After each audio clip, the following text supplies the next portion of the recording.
Once upon a time, there lived a boy who dedicated his life to the sword. The boy with blue eyes stared intently ahead. In front of him was another man with blonde hair.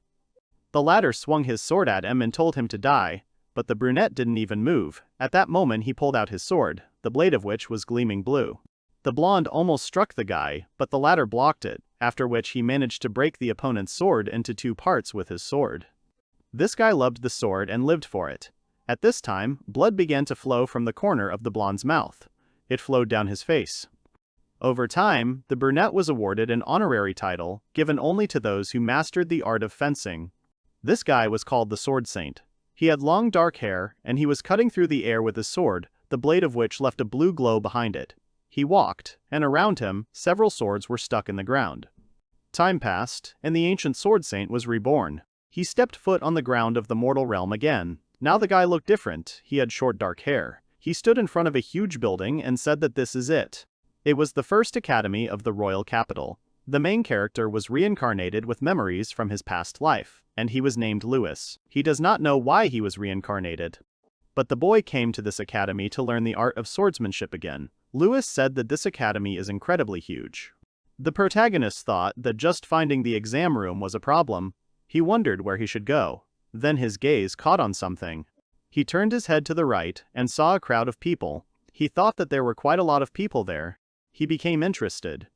After that, Luce decided to approach them. He turned to the blonde, apologized to him, and said that he needed to pass the exam for the fencing department, after which he asked if he could tell him where it was.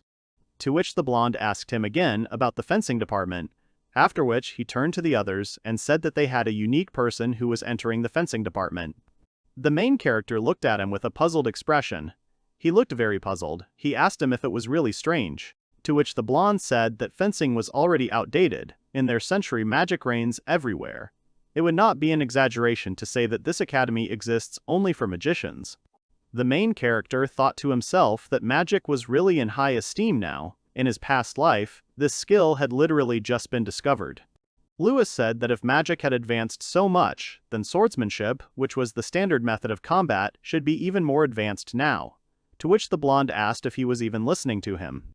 Other people started talking about how he was just from the countryside, he had never even tried magic. He probably had no idea how useless wielding a sword was. The blonde said that maybe he was right. After that, the guy turned to the main character and said that this was a great chance for him to show him the greatness of magic. In any case, he still wouldn't be able to get there. He would just put himself in an awkward position. The blonde man, with a wide smile on his face, asked that if he couldn't pass the test, it wouldn't be a problem. At that moment, the main character watched in shock as the guy decided to use magic against him. He launched a huge magic ball at him, but he easily dodged it. The protagonist looked to the left and realized that the attack had almost hit his head, but he managed to move to the side at the last moment. After that, Luce happily said that this is modern magic. Now his expectations of modern swordsmanship have increased even more. The blonde began to get angry at his words. He cursed out loud. The guy started talking about what he had already told him more than once about magic being much more powerful than a sword. After that, he started casting spells again. The protagonist watched in shock as he created magic. After that, he moved towards the guy, then grabbed his hand. And then with a light movement of his hand he laid the guy on the floor. It was clear that it did not take him much effort. The blonde lay on the ground and thought about what had happened, how it had happened, how it had happened. He hadn't expected this from his opponent. The protagonist, without turning to him, said that he apologized to him if his approach caught him off guard. After that, he turned to him with a sweet smile on his face and said that the guy's magic really caught him off guard. Then the main character said that he was in a hurry, so he was saying goodbye to him for now. After that, he went to look for the place where the exam was taking place. At that moment, his friends ran up to the blonde to help him get up. The blonde asked what the guy had just done to him. His friend replied that he hadn't been able to see anything. It was clear that they were all in shock. At this moment, the main character was moving along the corridors of the academy. He was already asking out loud where the fencing department was. He thought about how much time he had just wasted, and this campus was huge. At this rate, he would definitely miss his scheduled exam. At that moment, as he was moving quickly along the corridors, a girl called out to him and greeted him. She came closer to him and asked him seriously what he was doing. The main character immediately turned in her direction. The girl said that she had been watching the guy wandering around for a long time. She assumed that perhaps he had gotten lost. At first the main character was surprised, and then a little tensely said that she was right, everything was so. The girl then asked him if he was really looking for a place to hold the fencing department exam, to which Lewis replied that that was exactly what he was doing.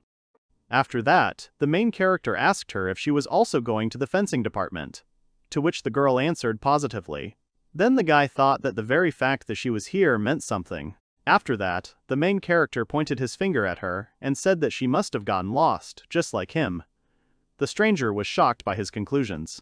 She told him not to point, then added that she didn't know what he was thinking, but he clearly got it all wrong. The girl said that she had already passed the exam, to which the main character lost touch with the world a little, after which he asked what she was saying. The stranger said that she called out to him because she thought he was lost and needed help.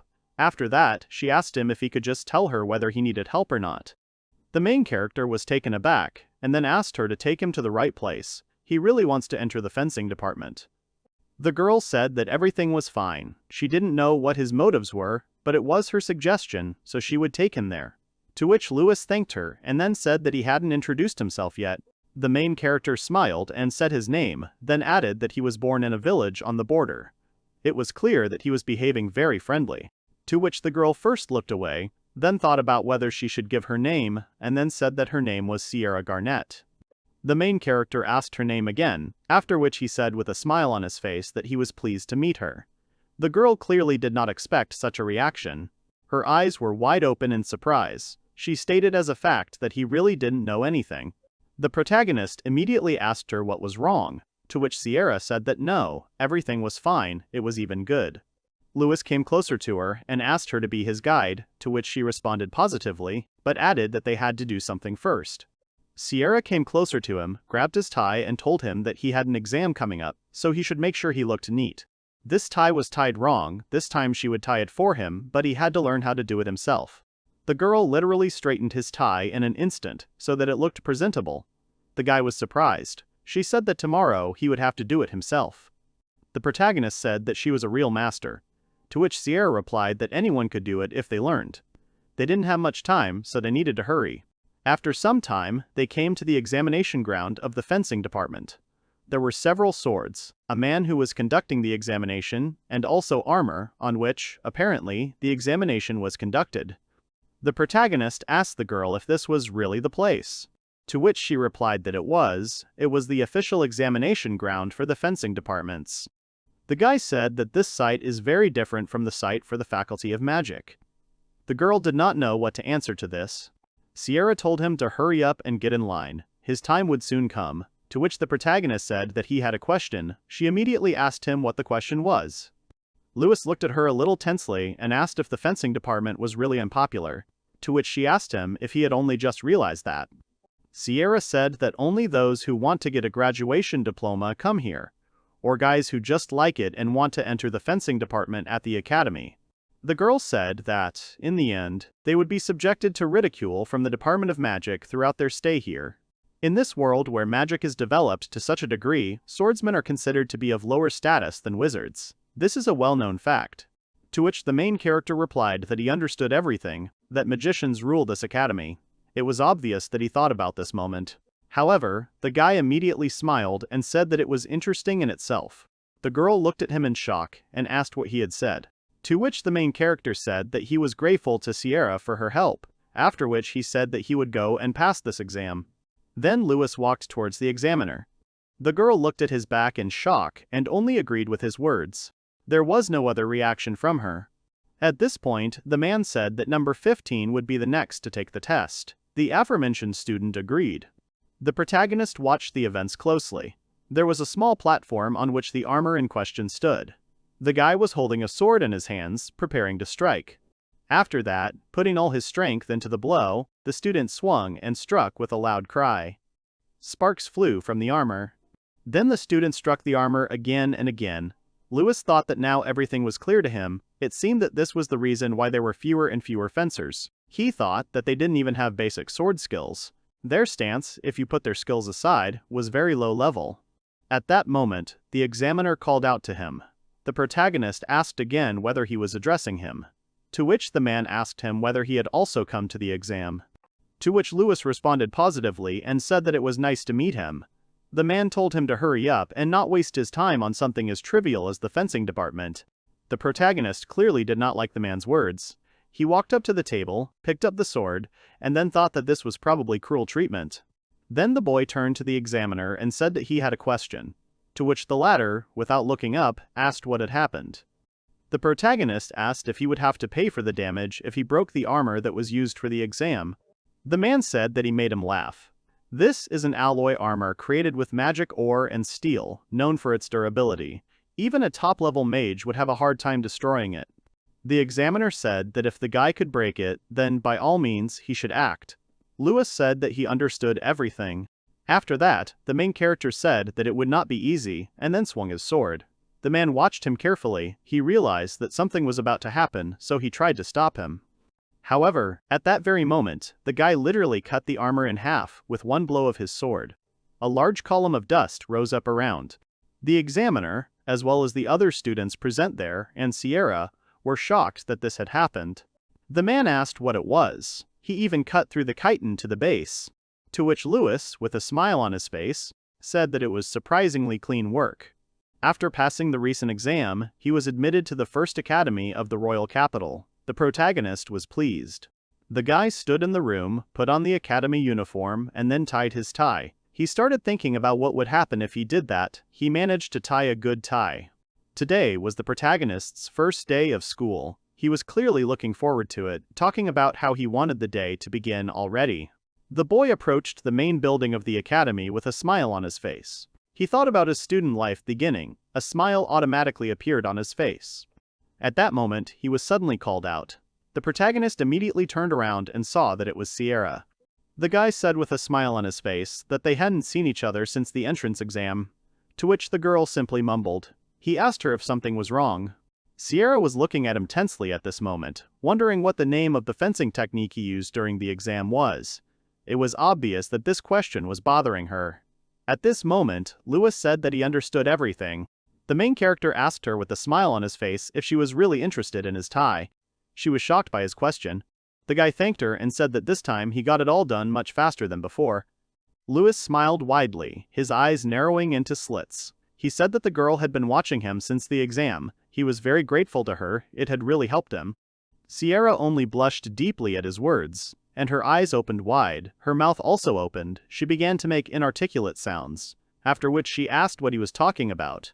Everything was not at all as he thought. After that, the girl turned away from him. Her face was blushing. She said that she didn't want to talk to him anymore, so she was leaving. The main character was taken aback. He didn't expect her to have such a reaction. And then the guy ran after her. He shouted at her to stop because he didn't know where the classroom was.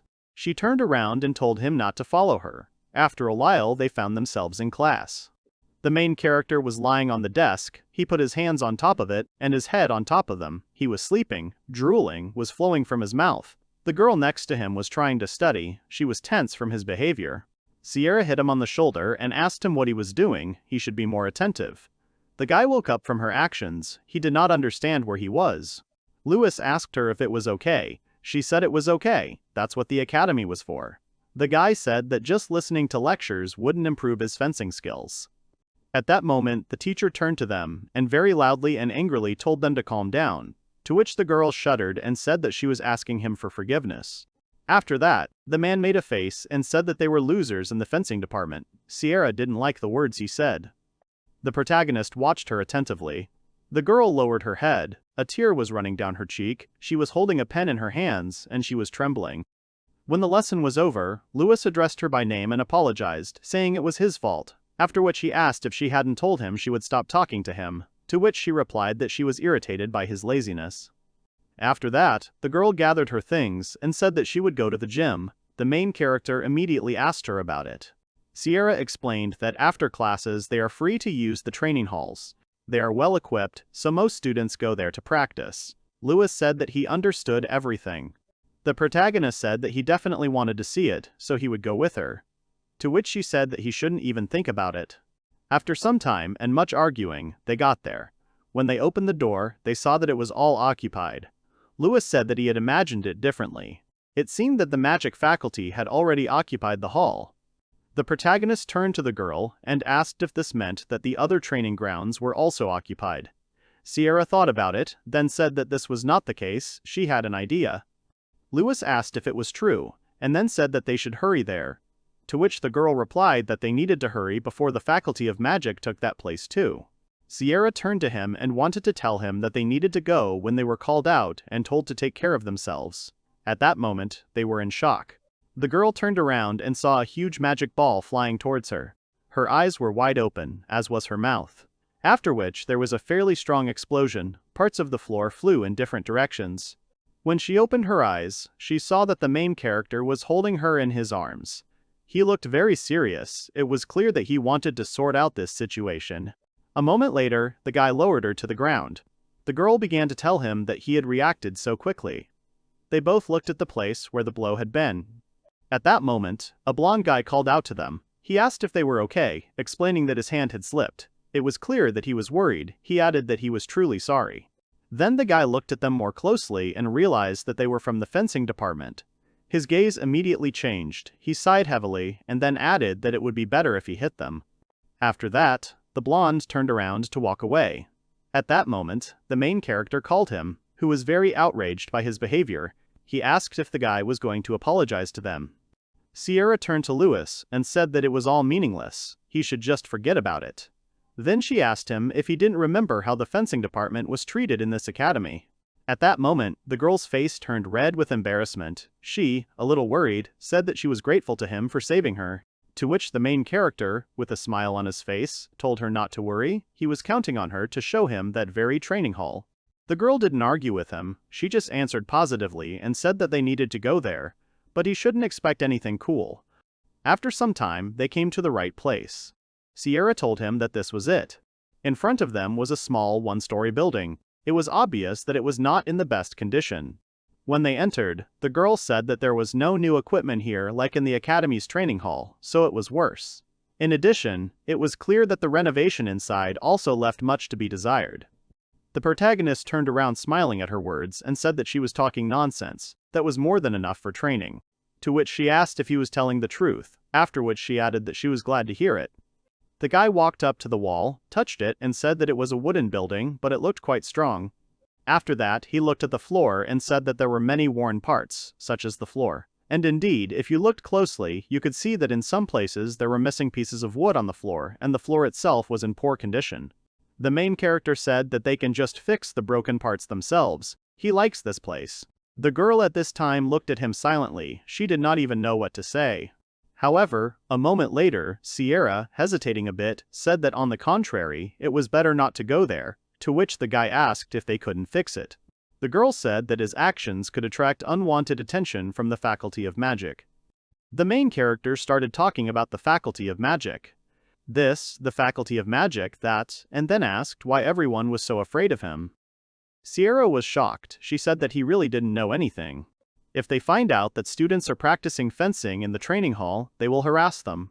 A student of the fencing department who asked for a fencing hall was denied his request, and then they treated him like a servant. She doesn't like the black uniform, it stands out too much. Then Lewis asked if the regular uniform really makes such a big difference. The girl confirmed his words. She explained that those guys from the magic faculty wore a noble white uniform.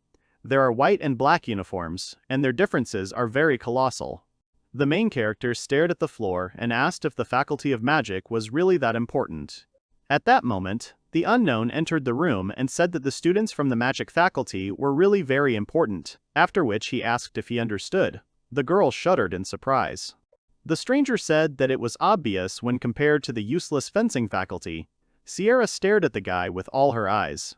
The protagonist saw that it was a white uniform, after which he said that the magic faculty had arrived.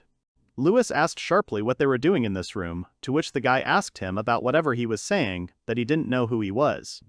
The protagonist calmly said that they had never met before, to which the unknown grimaced and said that he was a plebeian from the wilderness. After that he turned to Sierra and asked her if she knew who he was. She didn't answer, so he asked her to introduce him to her friend already. The girl said that the guy's name is Ibram Veteran, and he is considered to be the strongest first-year student in the Faculty of Magic. The latter stuck out his tongue and said that she had hit the nail on the head, after which he thanked her for the introduction. The main character repeated her words about him being the strongest. He asked her again about it, after which some kind of wild anticipation appeared on his face. The girl at that moment looked at her friend. She was shocked by his facial expression. Mentally, she asked what happened, why he was looking at him like that.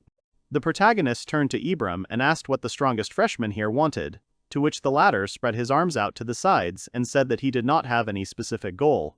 He explained that the seniors had simply asked him to discipline the first-year students of the fencing department, and when he noticed that some students were acting suspiciously, he came here to scold them. The main character said that he had an incredible sense of smell, to which the girl replied that this guy's strength was incredible. It's better not to argue with him. Ibram spread his arms out to the sides and said that they would occupy this hall, after which he asked the protagonist if he was against it, to which the latter asked him what he was saying.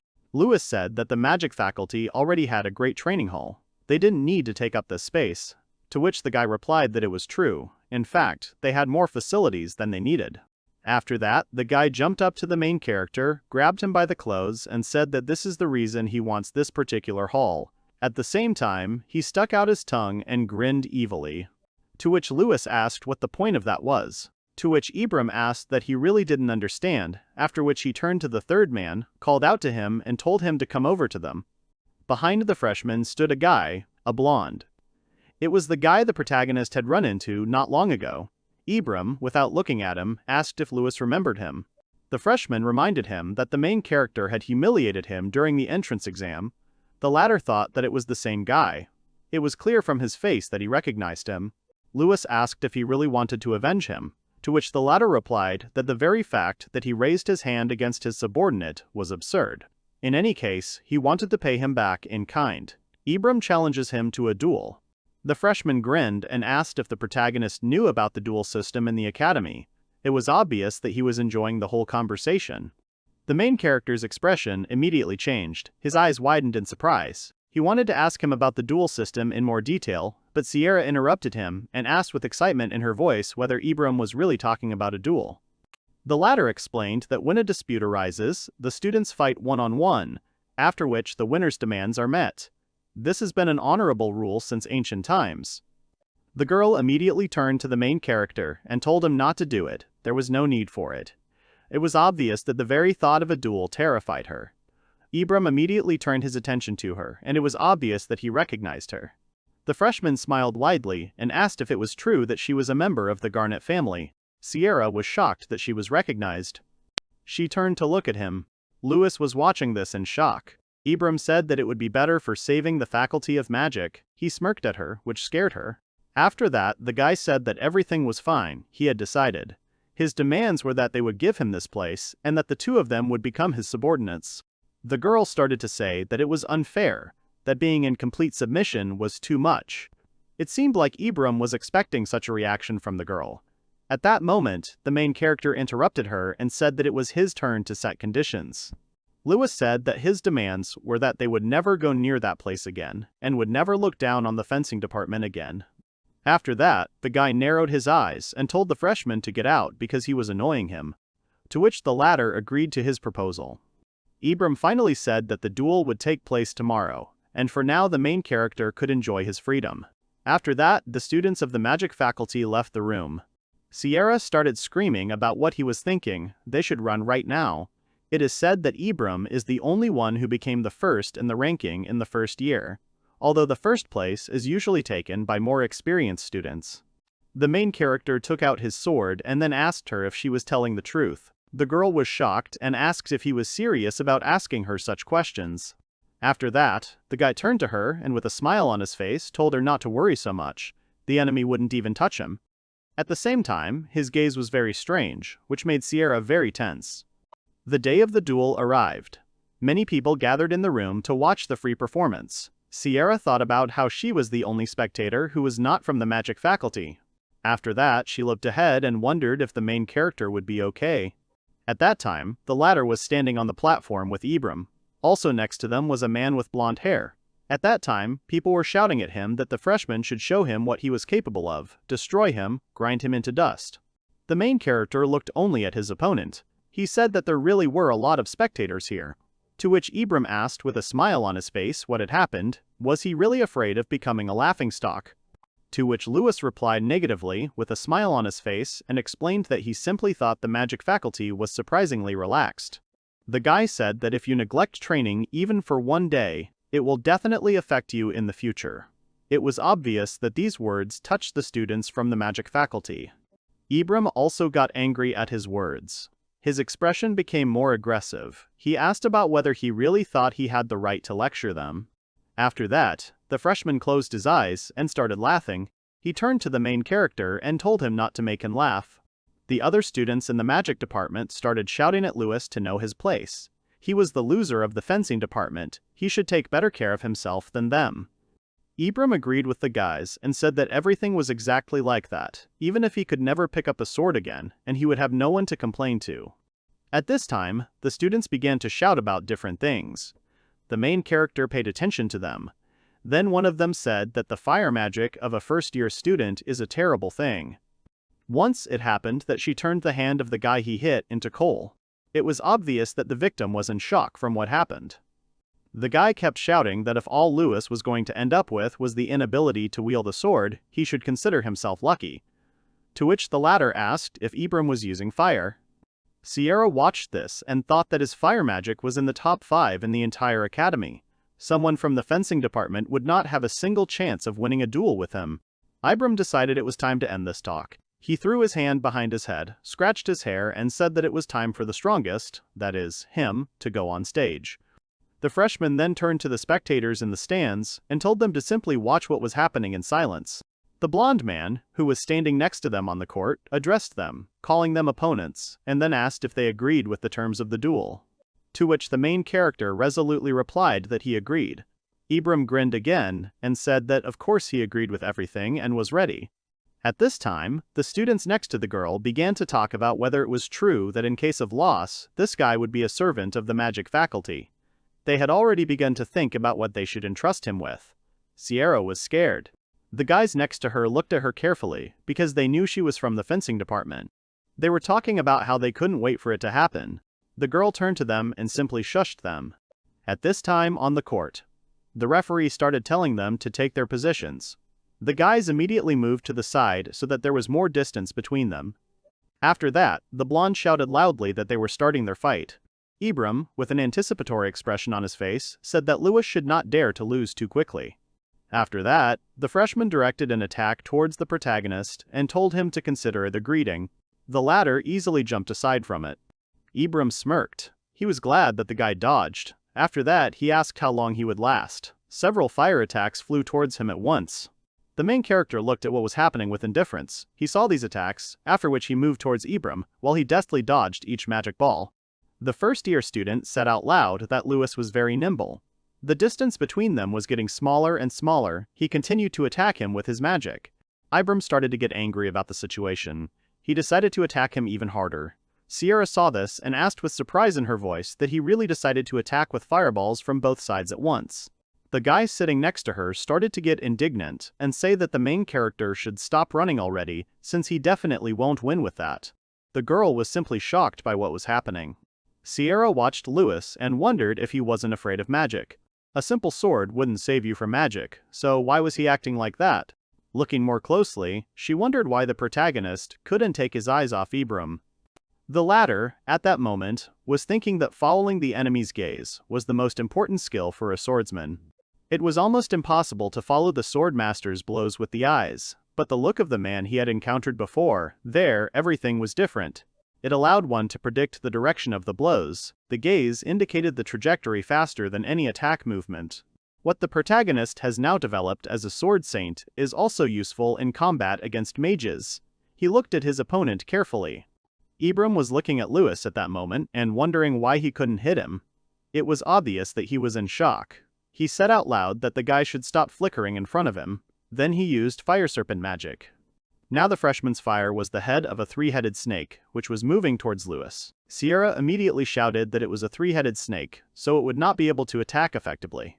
The girl looked closely at the main character, at his concentrated face, and thought about what he had in mind. At the same moment, Luce ran very quickly towards the three-headed snake. Sierra screamed loudly that he was really stepping on him. It was very reckless. Her face was completely terrified. The protagonist, when he got closer to the attack, thought that this is what a fight against a mage is like. He had never had to fight mages before. He said that it was very interesting. With a happy smile on his face, he swung his sword in different directions, thanks to which he managed to cut this attack. The three-headed snake disappeared.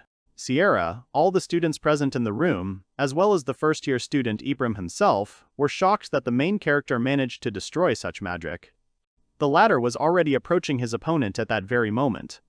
With a crazy smile on his face, he said that his blood had not boiled like that for a long time.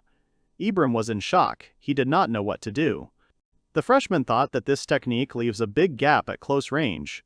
Did Luce really see it the first time? This fact surprised the guy very much. However, Ibram smirked and said out loud that the main character really thought that he had not taken countermeasures, after which he put his hand right in front of the guy's face. And then he attacked him fiercely with his fire magic. There was a huge explosion and there was a lot of smoke around. The students of the magic faculty watched in anticipation. The main character flew away after a flash of such magic. Ibram, looking at him, said that he was a stupid person. It was all over. The freshman was already celebrating his victory when Luce opened his eyes and calmly told him to keep going. Ibram was shocked that the guy was alive and well. The protagonist began to stand up and told the freshman to show him his next move. The latter let out a nervous laugh and asked him what he was talking about. Ibram looked at him in horror and thought that he didn't understand. He had hit the target exactly, so why was the main character safe and sound? Luce commented on how the freshman was so good at fire control, then asked that there must be more to it. The latter became angry at his words. Ibram told the protagonist to be quiet, after which he began to use his magic even more actively. Magical surges formed in both of his hands. After that, the freshman attacked the main character with both hands. The blows themselves were strong, but the latter managed to easily avoid them. The guy did not expect this from his opponent. Ibram was very tense. Sweat was running down his face, and he was thinking that at this rate his magic would quickly run out. The first-year student cursed under his breath, and then mentally asked himself why he had to bother with some pathetic swordsman for so long. He kept thinking that this had never happened before. But at that moment, the main character interrupted his thoughts and asked if he had run out of tricks. Ibram did not expect this. Then the main character, with a calm, even slightly arrogant face, looked at the freshman and said that he was an unworthy person. These words made Ibram very angry. He put his hands in front of him and then shouted loudly and also told him not to come near him. The freshman decided that he had nothing left to lose, so he used his most powerful magical weapon. It was a huge sphere that was moving towards Luce. The latter immediately pulled out his sword. Ibram, looking at him in disbelief, thought that this couldn't be. He could even defeat his fire cannon with ease. He looked ahead and saw that the protagonist with an inscrutable face quickly cut through his entire attack. He asked himself if he had really done it so easily. The judge who was watching this fight was also shocked because he had never seen anything like this before. At that very moment, the main character's sword was near Ibram's throat. The freshman looked up at the guy. He started shaking with fear. He said that he had never heard of such a thing. The spectators in the stands were also shocked by what was happening. They wondered if there really was a sword technique that could break magic. The first-year student turned to the main character and asked who he was. The latter looked at him calmly. At that moment, the judge announced that Luce was the winner of the duel. At that moment, an unknown person stood above and said that it seemed like they had an interesting swordsman. It was a blonde girl with long hair. She was wearing a light uniform, which indicated that she belonged to the Faculty of Magic. She said that Luce seemed very reliable. Some time later, in the hall of the fencing faculty, people on the street were asking if the others had heard that it seemed like a first-year student from the fencing faculty had defeated a guy from the magic faculty in a duel. People were shocked. They asked if it was true, explaining that he had not defeated a simple man, but the strongest freshman Ibram. Sierra, listening to all this, thought that Luce was becoming a real celebrity. The girl thought that the guy simply cut the magic. This sword technique surprised her very much. Sierra thought that the main character had already attracted their attention, and then wondered if everything would be okay with him. As it turned out, the latter was summoned by the stranger from the duel. She turned to him and said that she asked him to forgive her for such a sudden challenge. The girl said that her name was Alicia, and she was entrusted with the post of student council president at this academy. To which the main character, who was clearly surprised, hesitated and said that his name was Luce, to which the girl replied that she knew it. The guy asked her what she wanted to talk to him about, to which Alicia said that he was so impatient, first they should do something else. She turned to him with a very sweet smile on her face and asked if they could have some tea to relax a little. It was obvious that she was trying to win him over. The protagonist responded with consent, after which they moved to the area with sofas. They sat opposite each other. Between them was a table with a teapot and their mugs of tea on it. The guy looked at the girl very carefully. He thought that she had some special aura. He did not take his eyes off while he drank the tea given to him. The protagonist thought that she seemed kind on the outside, but there seemed to be no flaws in her. The girl was calmly drinking her tea at that moment. But the guy was haunted by various thoughts. He thought that he was standing in a room, as if surrounded by countless blades. At that moment, Alicia turned to him and asked him if he liked the tea. Thus, she tore him out of his thoughts. He immediately asked her again what she had said. The girl smiled sweetly, after which she said that the guy simply had such a happy smile on his face. The protagonist at that moment was thinking about how his curiosity gets the better of him when he faces a strong opponent. He hesitated out loud and didn't know what to answer, to which Alicia, with a smile on her face, said that she understood everything. She realized that the time had come and then suggested that he get down to business. They immediately put their cups of tea back on the table. The girl asked him if it was true that he had defeated Ibram in a duel shortly after enrolling, to which he replied in the affirmative. She added that the guy's talents stood out from the other first-year students in the magic department. Alicia explained that an ordinary student would not be able to lay a finger on him or even scratch him. Therefore, the main character is undoubtedly special. The latter, looking straight at her, could not find what to answer. The girl said that she had one request for him. She wants him to take part in a raiding tournament that will take place in 2 months. The protagonist immediately asked her about this event. Alicia said that once a year a tournament is held to reveal the true strength of the academy students, regardless of whether they are mages or swordsmen. The top 10 receive the honorary title of ranking. It is truly a magnificent event. The main character said that he understood everything, and then asked why he wanted him to participate, to which the girl replied that she wanted him to increase the level of the mages. The guy immediately asked her about it again, to which Alice replied that because of its arrogance, the magic faculty is degrading more and more every year. The girl added that then a swordsman appeared who managed to defeat the potential ranking fighter. She immediately remembered the final scene from the fight. Alicia looked at the protagonist sweetly and asked if it was true that there was nothing more inspiring for them. Lewis asked her if there would be strong magicians there, to which the girl replied that of course there would be, after which she also said that there was another nuance. She covered one eye and said that she was ranked 3rd. It was clear that she was proud of it, but also trying to convey information to the hero. The main character said that everything was clear to him, everything was fine, he accepted her invitation. To which she replied that she was very grateful, after which she thanked him for it. Lewis said that if he could fight strong opponents like that, he would be happy, after which he left the room where the girl was. Alicia followed him closely with her gaze, then smiled, her eyes turned into narrow slits, she laughed sweetly. The girl thought that the academy was immersed in darkness, after which she asked whether the main character would become its light. The kingdom of Revelsia, the royal capital. The protagonist happily said that Sierra had helped him out a lot, he thanked her. The latter was not very happy about it. She, looking at him attentively, asked why he was so carefree. At that time, they were in the academy. When the main character returned to her, she asked him why the student council president needed him. But he interrupted her and told her not to think that he wanted to ask her out on a date. But there was one thing. Sierra asked him if he was a stupid person for suddenly deciding to do this. To which the guy replied that he wanted to go shopping in the royal capital. The girl immediately asked him about this fact, to which the guy replied that his sword was damaged during the duel. Just think that the academy's swords are so flimsy. The main character turned to her and said that he wouldn't be able to find the right store himself, to which she indignantly asked what it mattered to her, she didn't have time. And suddenly an idea came to her mind. She quickly agreed with him and said that she understood everything, she would show him the way, to which Lewis said that this was excellent. Sierra said that in return she would ask him for a favor. After some time they were already walking along the streets of the capital. The main character said that it was something. It was obvious that he liked all of it. The guy said that everyone here is so friendly and so lively. It's the first time he's been in such a noisy place. The protagonist turned to the girl and said that she must be hungry, after which he handed her some food and said that he had bought it for her too. Sierra asked in surprise if it was really for her. The girl started saying that she shouldn't have done it, she didn't want to be in his debt, to which Luce said that she was kind of weird, she shouldn't worry about it. Sierra blushed deeply and said that the favor she had mentioned was much more important. The protagonist was eating at the time, and he made it clear that he was listening to her attentively.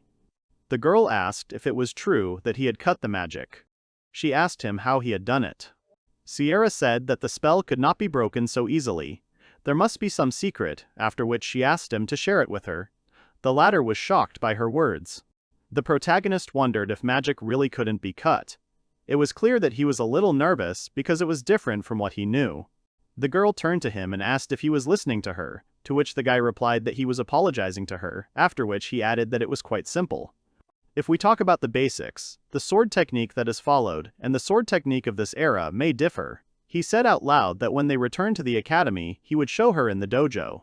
After some time they came to the building. Sierra said that they came, she will wait for him here, so he should go to the store alone. The guy asked why she decided so, he offered to go together, to which the girl lowered her eyes to the floor and said that she had her own reasons. At the same time, her face was very tense. The main character looked at her in shock. He did not understand what was happening and why she was behaving this way, but out loud he agreed with her words. After that, the guy entered the store. He immediately asked the seller that he needed a sword. He said that it should be somewhere here. The main character said that he wants a cheap and durable, and also a very sharp sword. He has already drawn the ideal weapon in his head. The seller told him that he was also confident in the strength, but recommended the ones with sharpened ends. Luce leaned over the swords placed in front of him and said that he understood everything. The main character happily said that he didn't need sharpness, he would rather take a strong one, but his face was a wide smile. He grabbed one of the swords in his hands. The seller, looking at him, said that he was a strange guy. It was obvious that he was very surprised. The man said that he thought all swordsmen valued sharpness. To which the boy replied that sharpness can be compensated for by skills. It is much more scary to be left without a sword in the middle of a fight. The salesman thanked him for his purchase and said that they were the only gun shop. To which the guy replied that he would definitely come back. The man said that if fencing had not gone out of fashion, it would have been better, and laughed.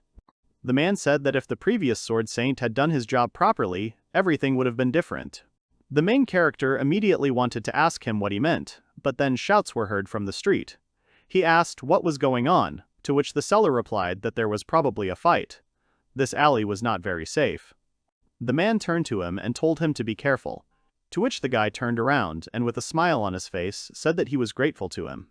At that moment, the protagonist quickly ran out into the street and saw that Sierra had grabbed one of the guys by the clothes. He called out her name, to which the girl replied that he should stand there. Sierra said it was just between them. She was very tense, but the guys were enjoying what was happening. The black-haired boy asked her if she had asked him to repeat it, and then, looking at Luce, he began to talk about how hard it must have been when her ancestor, the sword saint, was a war criminal. The girl was very angry at his words. She wanted to tell him how bad a person he was, but the black-haired man used his tying skill. After that, several ropes flew towards her, which wrapped around her body, pinning her arms to her torso. She asked in confusion what was happening. At that moment, Sierra fell to the ground. The boys started laughing at her and saying that she was so pathetic. They said that this is what happens when the fencing faculty challenges the magic faculty. The second guy said that she is also a beauty. The latter reached out to her with his hands and suggested having fun. The girl closed her eyes and said that they were bad people. At that moment, the main character appeared in front of her, grabbing one of the guys by the hand, thereby stopping him from touching Sierra's body. The latter was in shock. She called out his name and started to say that it was her problem, but he interrupted her and said that she had no right to complain when she couldn't even move. The girl realized that he was right, because she was lying on the ground and couldn't even get up on her feet. She clenched her teeth tightly. The black-haired man immediately asked if she really said Luce. He asked if it was really the first-year student who defeated Ibram. He said that if they beat the main character, they would become cooler than Ibram, this would bring them closer to the rating. At the same time, his look became very crazy. The guy said that he would do it, after which he used his magical powers, and immediately directed them towards the main character. The latter at that moment turned to the girl and asked if she was ready, to which she simply called him by name, thereby she wanted to stop him. Lewis said that everything was fine, he would show it to her right here. Sierra immediately opened her eyes wide and asked what he meant. The main character turned to her and then told her to watch his every action carefully. The guy pulled out his sword, which began to shine. At that moment, the magical attack that the guy had released was approaching them. The main character literally cut through the attack intended for them with one blow. It was clear that he did it with ease. Then the guy turned to his enemies and told them to go away. The guys were very scared of this since they had not encountered him yet, after which they really ran away. The main character said out loud that the magic faculty definitely lacked courage. He was not particularly pleased with this fact. Lewis then turned to Sierra and asked if she had seen everything, to which she asked how that was even possible. She said that the sword was emitting light, after which she asked if it was magic, to which he looked at her in shock. The main character and the girl were in their training room. It seemed like they were having a duel with each other. At one point, Sierra fell to the floor. The guy asked her what happened. At the same time, she was holding a sword in her hand.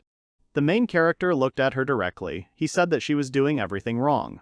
It was obvious that these words hurt her. She said that she really couldn't do it. She asked how she knew what to do. To which the main character spread his arms wide and said that he taught her, after which he asked if that wasn't true. Sierra asked him if he really thought it was that easy. It was magic. The main character with a calm expression said that this was not true at all. The girl was surprised by his words. Lewis said that he doesn't have any magical powers. Theoretically, he can't use magic. Then the girl with a stern expression asked how he did all these things. It was clear that she was quite skeptical about the words. The main character scratched his chin. It was clear that he was thinking. He had just started talking about what he didn't know how to explain, when at that very moment they heard screams that it was him. Lewis and Sierra immediately looked towards the source of the sound. The guys who had attacked them earlier were standing there, as well as another unknown. The black-haired guy started saying that it was him, and the second guy added that it was he who attacked them. The unknown guy asked again if it was him. After that, the latter turned to the guys and said that they dared to touch the students of the magic faculty. At this time, Sierra turned to Lewis and asked what they would do. Someone was coming. The guy turned to the girl and said that he was using them as an example. It would be a great opportunity, since it was all heading towards a fight anyway. It was obvious that the unknown was unhappy that he was ignoring him. The latter asked if they really thought they could stick their noses up just because they were from the fencing department. Then he would definitely teach them a lesson. After that, the guy used his magic power, namely the stone block skill. At that moment, Sierra said that he was attacking, to which the main character told her that, firstly, in fencing, there is a concept of release. He was very focused. The guy turned to the girl and told her to concentrate. She should tense her stomach, as if she was going to scream. Then she will feel a coldness in the depths of her navel. It will remind her of spring water, if she allows this water to spread throughout her body. After that, he stopped a boulder flying towards them with one hand, and also continued his speech and said that her skin would become stronger. It was clear that these actions did not cause him any discomfort. The main character, continuing to hold these stones, looked at them and said that the muscles were also becoming stronger. The guy also added that as she concentrated this feeling in her sword, just at that moment, his sword began to glow. The protagonist said that the weapon would be able to cut through even magic. At the same moment, he demonstrated to her how he cut through the entire attack of this guy with the sword. The latter was shocked by how easily Lewis cut through his magic. The guys standing nearby were also shocked, after which the three of them fled the place. Lewis said with a smile on his face that it was something like this. Sierra looked at him with distrust in her eyes and asked if she could really repeat something like that. He replied that she first needed to learn how to awaken this feeling. She shouldn't worry, he would do his best to teach her, because friends should help out their comrades. Sierra lowered her gaze, then repeated after him the last word about friends. The protagonist turned to her and asked her permission to inquire. She immediately asked what he wanted. The guy said that these guys said that her ancestor was a sword saint. It was obvious that she was surprised by this question. The girl said that the story was quite complicated, but she didn't have time to finish. Lewis interrupted her and asked her to share with him. He wants to know. It was obvious that this decision was difficult for Sierra. At first her lips were pressed together, then she began her story. She said that their family descended from the last holy sword. The protagonist was surprised by her words. The girl said that he was defeated by a mage, thus proving the decline of fencing. This became a disgrace for all swordsmen. This is what they say about the last saint of the sword. Sierra also said that since then everything has remained the same. Swordsmen are despised. Magicians constantly laugh at them. The girl also said that she, of course, resisted this. When she was attacked by magicians, she took out her sword and attacked back. However, fencing was useless against magic. She couldn't do anything, so she lost to the magic students every time. The girl held a sword in her hand. She asked why swordsmen had to suffer. Her hand was shaking. She said that if only the Garnet family, if only the sword saint was more skilled, everything would be different. That's why she had to become stronger. Angry tears flowed down her face. The protagonist called her by name, and then thought that it meant that the name of the holy sword was passed down through generations, and yet fencing had fallen into decline. At this point, they were interrupted. The door to the room opened and Alicia entered, turning to them and saying that she was asking for forgiveness. As usual, a sweet smile appeared on her face. Her eyes turned into slits and she asked whether she had really disturbed him. Sierra looked at the girl in disbelief, then said her name out loud. She even stopped crying because it was so unexpected. Then the girl sharply asked Alicia what she wanted. The latter was surprised by this and asked if they were really afraid of her. Sierra answered positively, then asked why someone like her would want to get involved with the fencing department. To which Alicia asked if she also wanted to master the secret of Lewis's technique. At the same time, this question sounded as if she already knew the answer to it. After that, the girl suddenly flew up to the main character, grabbed his hand and said that she wanted to see it, that's why she came here. Sierra watched what was happening in shock from the side. The latter asked the girl what she was doing, to which Alicia replied that she had never met a swordsman capable of defeating a mage. Sierra turned to Lewis and said that she knew she was going to spy on him, to which he replied that he wouldn't mind showing her. Alicia, like Sierra, was shocked by his words. The protagonist turned to his friend and told her not to worry. It was useless for someone who didn't have a ball. Alicia turned to the girl and said that she understood what she wanted to say, and she said his name. The latter, in shock, asked if she really knew her name. The girl answered positively. After that, the blonde extended her hand to them, called them by name, and asked what they thought about visiting her estate. Sierra asked tensely what she was even talking about, to which the girl replied that it was a good opportunity. The blonde winked with one glance, after which, with a smile on her face, she said that she wanted them to get to know each other better. The guys entered a wide hall. It looked empty. They were interested in what kind of place it was.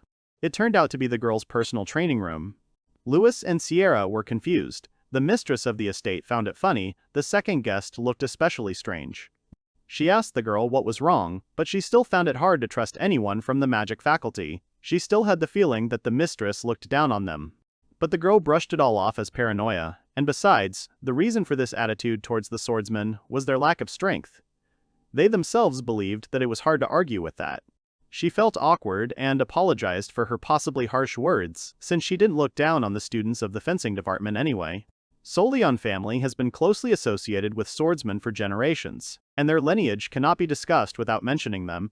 However, Alicia still doubted that these words would be enough to convince the girl, which is why she decided to invite her there. She suggested that Lewis was interested in her. It turned out to be true. The guy confirmed her guess. The girl suggested that he immediately test the strength of the third in the ranking. The young man was filled with desire. Of course he would be happy about it. Sierra stopped them. She didn't understand why this was necessary at all, why they were so eager to fight. Alicia just asked her to just watch, then everything would become clear. The opponents stood opposite each other. The young man armed himself with a sword, but the hostess had no weapon, but she did not feel fear. She was filled with anticipation. She could personally see Lewis's sword technique. This made the girl's heart skip a beat with delight. The guy asked when they would start. The girl gave the decision into his hands, leaving him the right to decide when he was ready. The young man did not hesitate for long and rushed into the attack, thereby making it clear that the time had come. However, he didn't expect that a sword that came out of nowhere would aim at his eye with incredible speed. Even despite such suddenness, he managed to reflect the unexpected blow. The girl was impressed by his reaction speed. Sierra was very surprised by the appearance of the second sword. The young man immediately realized that it was magic. That's exactly how it turned out. It was the magic of creating swords that was passed down through generations. She created another blade again. The situation had indeed become clearer, so the girl did not look down on the swordsman. Alicia was clearly enjoying herself, wondering how Lewis would handle these swords. A hail of attacks rained down on him. The boy barely had time to dodge. Sword creation magic, as the name suggests, is a type of magic that allows the creation of blades. The girl's ancestors used it to provide swordsmen with weapons and support them on the battlefield. Since she herself also used swords, she did not neglect the water of swordsmen. However, the girl could not escape the fact that the modern generation was quite weak. For this reason, she was still not confident in Lewis's abilities. The girl created a new batch of weapons around herself. She begged the young man to convince her otherwise. He had no choice but to agree. In that case, he will show her all his sword techniques. At these words, the guy took a fighting stance. The girls watched the young man's actions in surprise. Then he gave the command to accelerate. He instantly covered the distance between them and found himself right in front of his opponent, simultaneously swinging his hand with the weapon for a counterattack. Alicia tried to gather all the swords together for protection, but it didn't help. The young man's blade turned out to be stronger. With one blow, he destroyed all her swords, they shattered into pieces, and the girl herself was thrown back. For a moment, she was surprised at how strong Lewis's arms were. It was hard to believe that such thin arms were capable of generating such power. His sword technique must have been very different. The guy caught up with her again, using his speed, catching his mistress off guard while she was thinking. She pretended to be in trouble, but at that very moment, a new blade was created, which she managed to put out and meet Lewis's sword. Sierra was surprised that the magician managed to block the blow. This time, the young man's blade did not destroy the enemy's weapon, it barely cracked. This happened because the girl put all her strength into only one sword. She joked to Lewis about not getting too close to a girl he had recently met. He was surrounded by a field of swords that emerged from the floor beneath his feet. This time, he was lucky enough to jump back again, so the blades didn't hit him. The girl was amazed at his ability to dodge. Lewis thought about her actions. First, the girl reacted to his speed, then blocked his blade and lured him into the area of her attack. Alicia was definitely on a different level than the other mages. The guy knew that if he continued to attack at the same speed, she would block again. Alicia didn't expect the boy to be able to dodge so many swords in such an inappropriate position. She created blades again. They began to appear from behind her. However, she believed that their fight was just beginning. The young man supported the girl. He himself was impatiently waiting to see what else she had prepared for him, because Lewis was sure that he would not disappoint her. But only if she managed to see his attack at all. The girl was already impatient. She readied her swords, and the guy sped up again. This time, the speed was higher than the previous time, but this was Lewis's only advantage, and his line of attack was repeated. The girl calmed down and decided that it wouldn't be difficult for her anyway, but suddenly her defense of their blades began to crumble. Her eyes widened. The blade that had destroyed the swords was her own. Its appearance had come as a surprise to her. Lewis borrowed it. He missed his shot. The mage was amazed by the maneuvers performed by Lewis. The guy picked up her sword, then threw it in the girl's trajectory as bait, and went around from behind, entering the blind spot. Alicia quickly realized that she could do nothing against this, and voluntarily surrendered while the young man again put the sword to her neck. The show fight was over. The guys returned to their usual state. The girl found it funny that she was third in the ranking, and had to give up so easily. Lewis thought the same, but she didn't show him her full strength, so he decided that the girl underestimated him. The girl responded by asking him to first enter the top 10 in the ranking if he wanted to see the full power. The guy decided that in that case, he would have to wait a little. Sierra, however, was still trying to figure out how he did it. Now it became clear what Lewis's sword technique was. He said, "Release," but she herself would not be able to repeat something like that no matter how hard she tried. She noticed the young man's gaze on her. He smiled at her and promised that he would teach her. After all, friends should help each other. The friend looked timid. She wanted to know what the young man meant by the word friend. Ours say in class that friends help each other? Those were the teacher's words. Lewis came to the conclusion that the lectures were bringing the girl to a standstill. A feeling he knew and understood, but Sierra didn't want to compare them. Alicia watched from the sidelines, admiring what good friends they were, and she too wanted to take some fencing lessons from Lewis. The friend was taken aback. Why did the owner need this? What benefit did it give her? She thought it was quite a lot. Even if she uses up all her spells and only has one sword left, she will be able to continue fighting if she knows the basics of fencing. The young man was not against teaching her, but it seemed to him that magic and fencing were not compatible. His ball handling technique is based on the power that originated from inside his stomach. If he compared it to magic, he would call it sword power. The girl needs to be able to direct this power into the sword and control it with her will. In the previous fight, he had to direct the power into his nails. He also believed that the mages already had a similar type of energy, so there were suspicions that the owner would not be able to switch between them.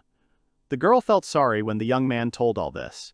Sierra also rubbed her mood. She touched her friend's hand. She asked if he already considered Alicia his friend. This was indeed the case. The girl simply agreed. But then their new acquaintance remembered something. Alicia had one request for the boys, and she asked them to listen to her. They gathered around the table, and the girl told them that several students from their school had recently gone missing. Friends were surprised how this could happen. Sierra had not heard anything about it. The reasons given by the administration, such as illness and family problems, were just a cover for the truth. No one knew exactly where they could be, and among the missing were also students from the top 10 rankings, so soon all the students would know about it.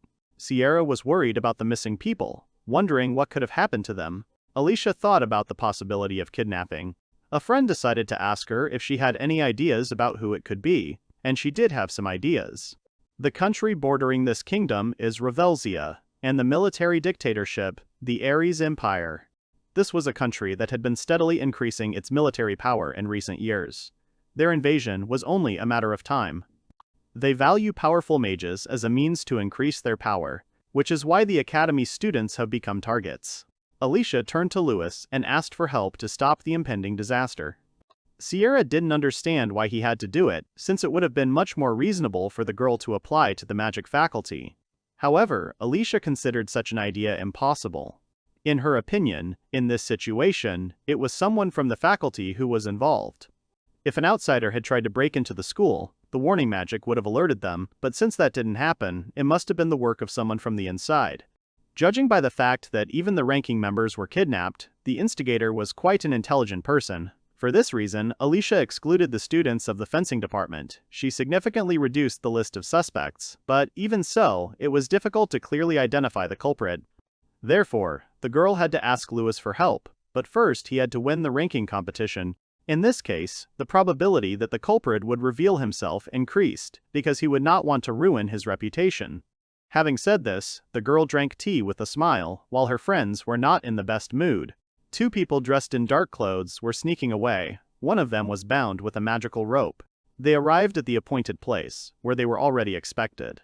The kidnapper was praised for his excellent work, and asked if there were any suspicions. The interlocutor asked not to worry, such blunders were not his style. The man calmed down. In that case, everything was going well. Revelsia turned out to be a suitable hunting ground. The interlocutor smiled an unkind grin. He believed that there was also a lot of stupid prey there. The kidnapper was convinced that he had good intentions for Ares. The boys entered the wide, half-empty room, and were amazed at how amazing the training hall looked. Sierra asked her friend if he was going to help Alicia. The guy answered a little affirmatively, but a little hesitantly. He already understood that the neighboring country was probably kidnapping magicians, and that the culprit could be a student of the faculty, but he was haunted by why the girl chose him, and why he needed to wait for the training competition. Sierra also voiced her opinion on the matter. She thought that Luce was meant to be used as a fitting, so it would be fair to give more information. Alicia admitted that her opinion was true. To begin with, the girl wanted to explain why it was necessary to wait for the training competition. For the Ares Empire, the ranked battle is literally a showcase of goods, allowing them to evaluate the abilities of the participants, as the mages will be showing off their skills without holding back. The guys still didn't understand why they would give them such an opportunity. There would probably be more casualties before the raiding battle started, so they had to act faster. That was the way things were, but they still didn't know what the enemies were planning. If they acted blindly, it would only make them more vigilant, making it harder to catch them. Alicia was about to ask her friends another question: why they thought the criminal was kidnapping students and handing them over to the Empire. They thought about the answer. The answer was simple: because he was rewarded, most likely, with money or a position. The principle was simple: the more powerful the stolen magician, the higher the reward.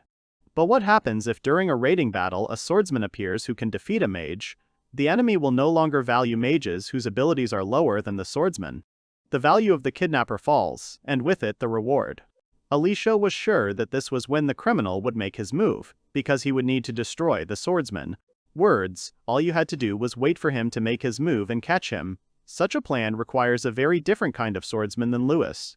Sierra was indignant at Alicia because she didn't even try to hide her intention to use the guy as bait. However, he himself would still take part in the tournament, and besides, the girl renovated their training room. No matter how you look at it, the deal turned out to be profitable. The young man once again clarified the information about the kidnapper, who managed to take away some of the top 10 members of the hierarchy. Lewis was eager to see how strong they were. Then he asked his friend what she was planning to do. The girl did not understand the essence of his question.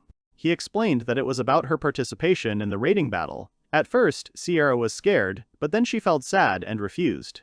She wanted to explain the reason for her refusal, but their conversation was interrupted by an announcement from the administration. It said that all students who had to attend additional classes were asked to go to the lecture hall immediately. The young man apologized to Sierra and ran away. He completely forgot that he was signed up for additional classes and suggested rescheduling the training for another time. His friend tried to stop him, but the young man was no longer listening.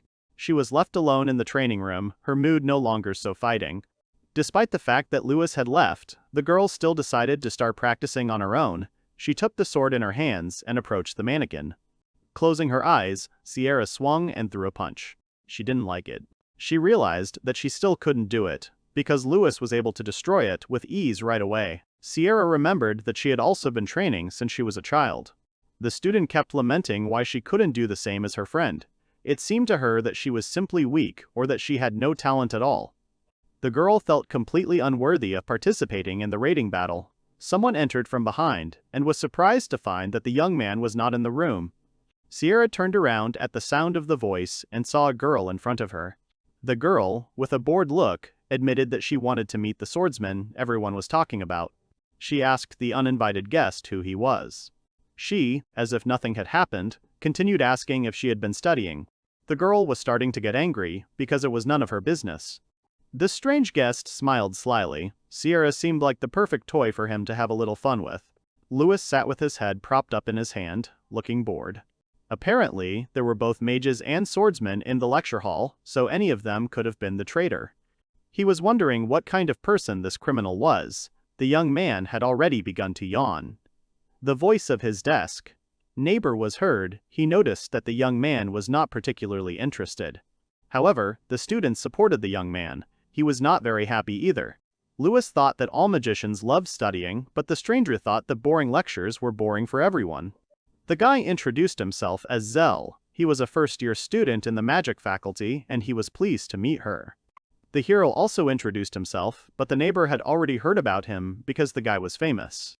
He told Lewis the local gossip. Many spoke of his luck during the duel and doubted his abilities. Despite this, one thing was certain: he was not very good at studying.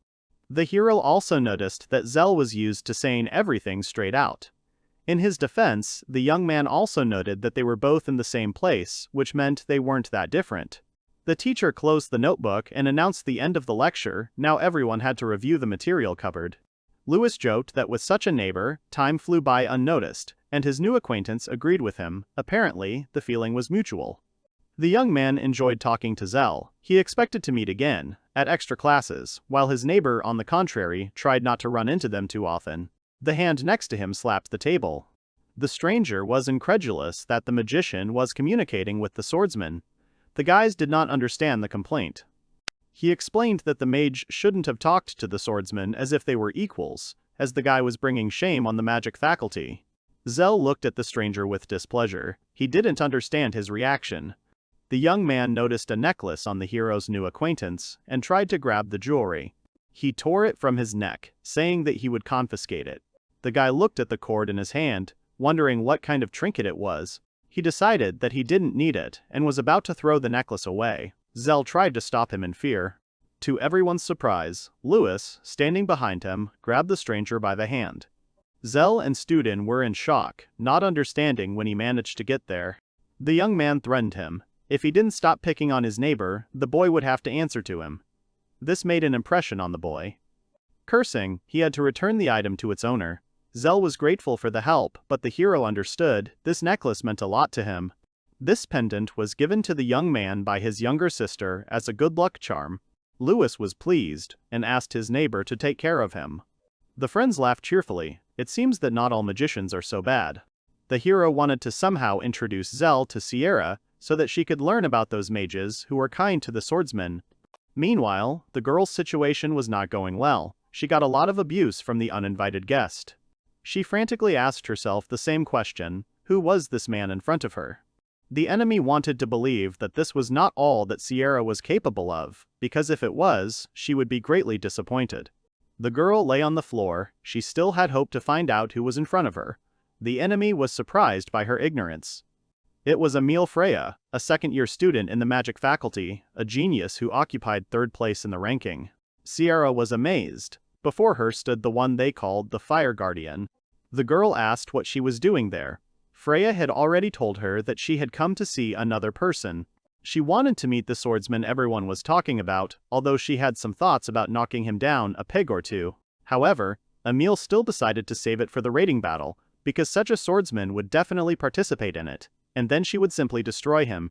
Sierra felt uneasy from this attitude. The second-year student headed for the exit. She was terribly irritated that pathetic swordsman forgot his place. At the same time, she added that, in comparison with him, she liked the girl herself much more. Freya thought crawling on the floor suited her very well. She added defiantly that this was precisely what swordsmen could do best. Sierra gave up her teeth in anger and disappointment. She could not prove otherwise. The door slammed shut. The guest finally left. The teachers were in a meeting. Another student, from the magic department, had gone missing. Under these circumstances, they might have to reconsider holding a raiding battle. It might be better to focus on solving the current problem. The girl apologized and asked the professors for permission to express her opinion. Alicia thought their decision on this issue was premature. Those present were surprised, but she continued to speak. Canceling the battle would affect more than just the academy.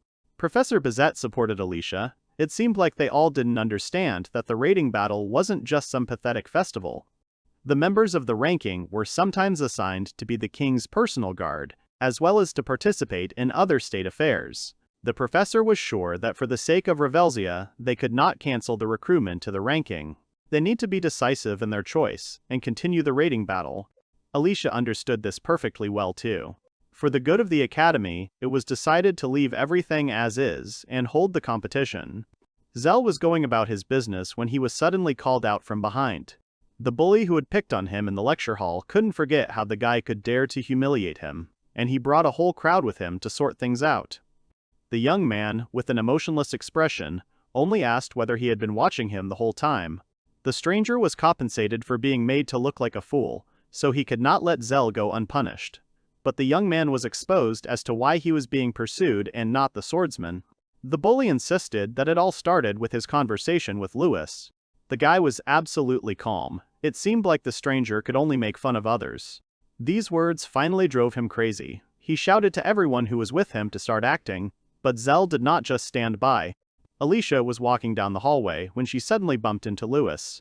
She asked what he could be doing there. After all, it was the magic faculty. The guy scratched his head. It was an awkward situation. He got lost. The young man told her about his meeting with an interesting guy from this faculty. The girl found the hero very inspired. After that meeting, she asked who that man was. The whole crowd was routed. Zell still stood calmly. The bully only made more noise. He was already tired of all this. He looked at his pendant. Due to the large number of participants in the raiding battle, a qualification round was held to weed out the weak. In each block, 10 participants will fight against each other, simultaneously, in a battle royale. Only those who successfully make it to the block are allowed to participate in the final. The day of the qualifying round of the raiding battle arrived, and the students were on edge. Among this crowd was also Sierra. The girl did not look too happy. She remembered her own words when she said that she was not good enough to participate in the raiding battle. The girl became sadder and sadder, and the hero next to her admired how many students had gathered for the competition. He exclaimed happily and turned to his friend. Didn't she find it exciting? She didn't have time to answer him. The girl was called out. Freya approached them. She remembered Sierra, that cute swordswoman girl she met the other day. The girl did not share her pleasure from the meeting at all. Emil asked why she came. She hoped that the swordswoman had no intention of participating. Had she already forgotten how quickly the second year had managed to deal with her? Freya chuckled in displeasure and left. As a member of the rankings, she did not need to participate in the qualifying round. However, if Luce manages to break through to the top, everything will change. In that case, she would have to destroy this arrogant swordsman, personally for her. The girl drooped, her friend looked at her in confusion. Suddenly, her eyes opened wide. She wanted to become stronger. She turned to the guy, he already understood everything. The girl had been doubting all this time whether she should participate in the competition. In any case, she could always refuse to participate. However, the young man believed that his girlfriend wanted to clear her family's name of shame. Sierra clenched her fist, of course she wanted to. Zell, seeing Luce, came up to talk to him. The guy was surprised that his deskmate was also taking part. The boy laughed. He was glad that he wouldn't have to fight the hero in the qualifying round. The young man didn't understand why, he was looking forward to fighting together. But Zell thought differently. It was unknown what would happen if they had to fight. However, it would be better if it happened in the final. Luce was surprised by his comrade's reaction. The young man suddenly cheered up. This way he could increase his percentage of victories. After that, the young man wished the guys good luck in the battle. The hero wondered what Zell was talking about. Sierra thought that it was a declaration of war. It seems the guy was not one to be timid. The girl reminded him of their own approaching battle. The young man looked at his rivals with a smile, while Sierra, on the contrary, looked tense. Ibram knew that the hero would be there, and the guy was really looking forward to their hand-to-hand fight between 10 of them. The young man was surprised, because of his hand-to-hand combat. Topa slowly surrounded the hero. The opponent explained that it would be an attack of 10 against 1. It didn't occur to the hero that if a swordsman appeared, then in such a situation he would be immediately attacked by a crowd. This is exactly what happened when a swordsman, forgetting his place, entered a raiding battle. Luce didn't look scared. On the contrary, he had already grabbed his weapon. The guy didn't think that 9 would attack 1 and that he would become a target. Now he was really angry. In that case, the opponents were also eager to begin. Ibram fired a fireball at him, causing death. The guy easily dispelled the magic with a blow from his blade and dodged the next shot so that the ball hit one of the attackers. The guy was horrified at how the hero was able to block the spell, but at that same moment, Luce approached him. The young man fell. The blow landed literally next to him. Ibram did not lose confidence. He reminded the guys that there were more of them, so there was a chance to cope. The hero casually attacked the instigator, but he was not going to give up. He was angry that the young man underestimated his abilities. Sierra was doing a little worse, not handling the number of enemies as confidently. They joked that her friend had no time for her and had something to do himself. They challenged her to decide what the girl should do now. The student intended to simply contact her, as he had done before. Sierra tried to reflect the magic. But to her great regret, she could not cut the ball. All she could do was dodge and not let herself get hit. The guy assured her that these ropes were woven with magic, and an ordinary swordsman would not be able to handle them. He persistently tried to catch her, but the girl continued to run. A student from the crowd pointed out that the guy was doing everything wrong. If you really wanted to see her suffer, you had to act differently. The young man showed exactly how to proceed. He locked the girl in a water prison. Sierra began to lose air, and the crowd simply watched the spectacle. The girl's face twisted again. She realized that this had happened to her again. She remembered the moment when Freya had done this to her. Even then she had said that crawling on the floor suited Sierra very well. The second-year girl insisted that wasn't that what swordsmen did best. The girl really tried poorly to cope with that mannequin.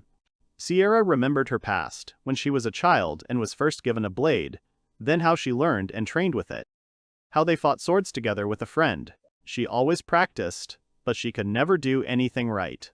The girl tried to dispel the spell, but again it didn't work. Lewis's words came into my head, about the sword's strength coming from training and to those who spent the most time with their blade.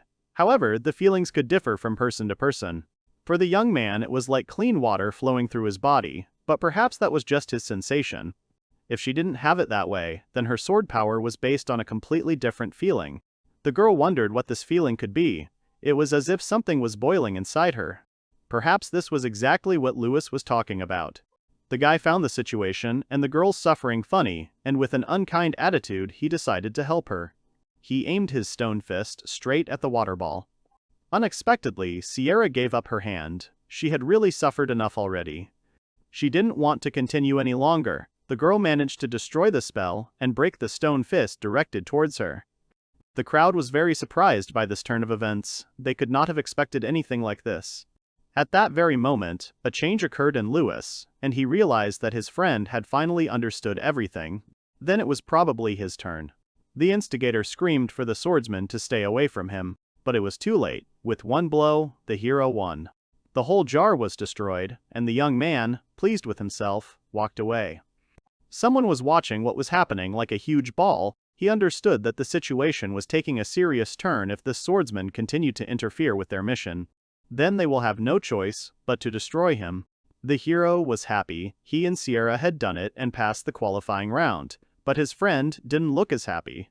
He asked what was the matter. After all, they had defeated the magicians. Wasn't that a reason to rejoice? She confirmed that it was so, but it was still difficult for her. The conversation was interrupted by Alicia, who suddenly entered and loudly congratulated her friends. The girl was surprised by her arrival. What could she be doing there? But the magician just wanted to congratulate them. The hero expressed his gratitude to her. The girl was surprised. She didn't think that even Sierra would pass. Her friends snapped. Apparently it was because she wasn't needed. However, Alicia didn't think so. It was just a big misunderstanding. Suddenly, a magical shot flew from behind the girl, straight at Sierra. She only managed to put her sword out, but she was still thrown back. She asked in horror what her friend had done, but Alicia, without expressing any particular feelings, merely noted that the girl had not yet fully mastered her power. Lewis's ball-handling technique would destroy her blade. If Sierra can't consistently use her power to its full potential, she won't make it to the finals. But one thing remained interesting.